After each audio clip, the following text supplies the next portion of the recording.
All right. Good morning. Welcome back to our Marketing Ops AMA. Ask Us Anything. Today, Alysha has the question. Alysha, what question do you have for the Yes. community and us today? All right. So, Brandon, you and I, for the past few weeks, we've been working with quite a few of our clients on lifecycle reporting. Yes. Um, and I think even over the course of our careers, we have tackled look at that question and those issues so much. So I thought that'd be a great topic and a great question for this week. So the question to you is, if folks are struggling with their lifecycle reporting, where do they begin to tackle it? Yeah, this is a really good question. I think that this is a great opportunity for you as a marketing ops practitioner to show how strategic you can be, Mm, because I think you need to be the voice in the room that says, "Hey, let's make sure we're on the same page about what these terms mean," yes. because MQL, life cycle, opportunity, uh, close one, these are all loaded terms. So it's really good to, and a lot of times, I myself have been there. Um, you tend to avoid really double clicking into what the definitions of all these things are for the sake of trying to move faster, Mm, or not trying to get caught up in the minutia. But it's really important that you get crystal clear on, at least at it needs to be a low enough level to that you can create an SOP around it of what we mean by a lead. How does it get into the system, so on and so forth, right? And one thing I want to take the opportunity to talk about here is the ways different businesses can go to market. Because as you and I have seen lately, you can go to market through partnerships, uh, mm, mhm. customer marketing, prospects. There's upsell, cross sell. Um, you may have a marketplace, right? Like it can get very complicated. And what I would say is keep those things in mind and rank it by the importance. Right. Yeah. So if you're a partner driven business, you need to figure out that partner motion. If it's mostly new business, you probably want to start with that and then go from there. And you may have to figure out multiple sort of go to market Yeah. progressions, if you will. But start there and really make sure everyone is on the same page of what is a lead. Can a lead be a part of a partner? Can a lead be a part of that same person? Can they be a part of a prospect? Well, if so, what does that look like? Because once you figure that starting point out, Mhm. then that clarifies a lot of things downstream, Yes. right? And I think I like the other point that you made about prioritization because I think people try to report and fix the entire funnel at the exact same time. Right, And you can't, right? It's right. a phrase I heard recently was like you're trying to boil the ocean, and that is literally you are trying to boil the ocean and it's not going to work.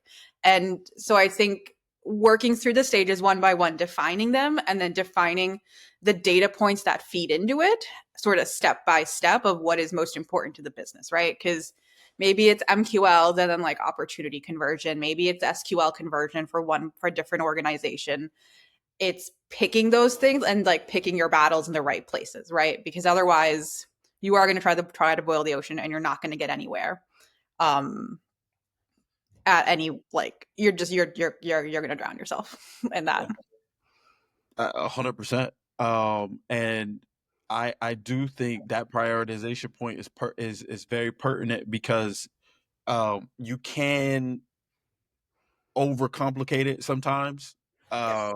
We tend to try to use these frameworks to make things easier. Like there has to be an MQL step, there has to be an SAL step, there has to be a SQL. So everyone uses that, right?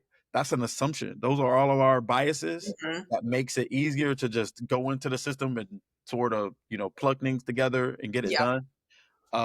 But that's a mistake. Like I think it's important to make sure that there's alignment around what are, if for example, if you are in a marketing ops team and that deal is pretty quick, uh like life insurance. We were doing some consulting way back around a company, a B2B company that works with they work with, different brokers and whatnot.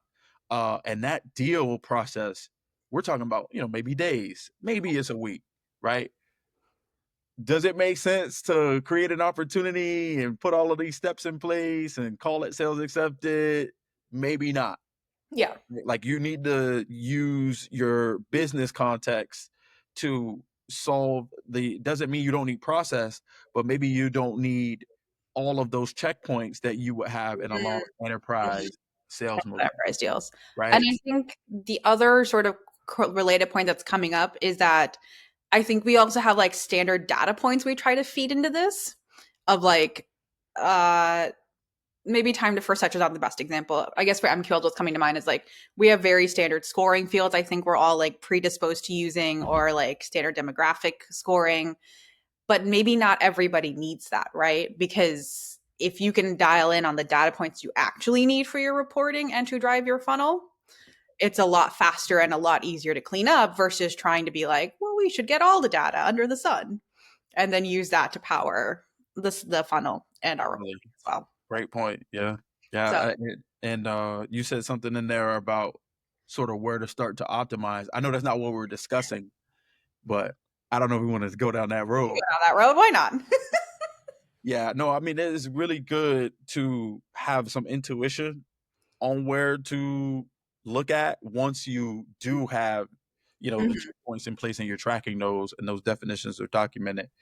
Um, if your team thinks it's a quality thing, you want to start up at the top and make sure that the definitions of a lead are codified, like you can reach them somehow. We're not talking about qualified.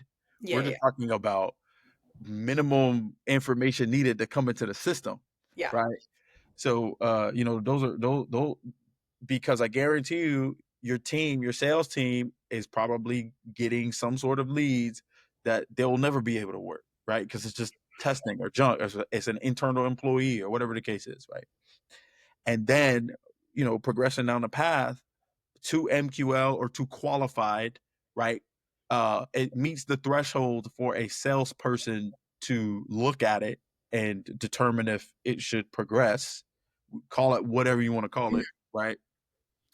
Uh, you do have to have a conversation with the Yeah. team of understanding, well, what are those events that are meaningful pre-sales that are Mm, correlated with success, yeah.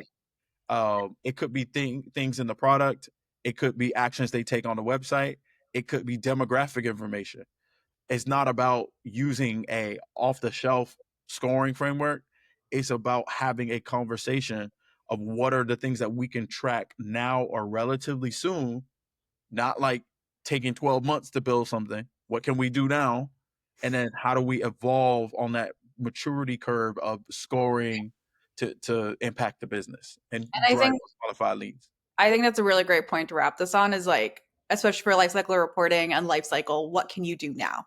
What can Right, you fix now in the short term? Because this is often like the engine of the business, of the sales motion. right. And if it's going to take you 12 months to fix, I That's mean, not a good answer. that was not good enough. Good, no. That's terrible. Yeah, yeah. All right, folks. Well, that was this week's Marketing Ops AMA. As always, you're welcome to leave questions or comments.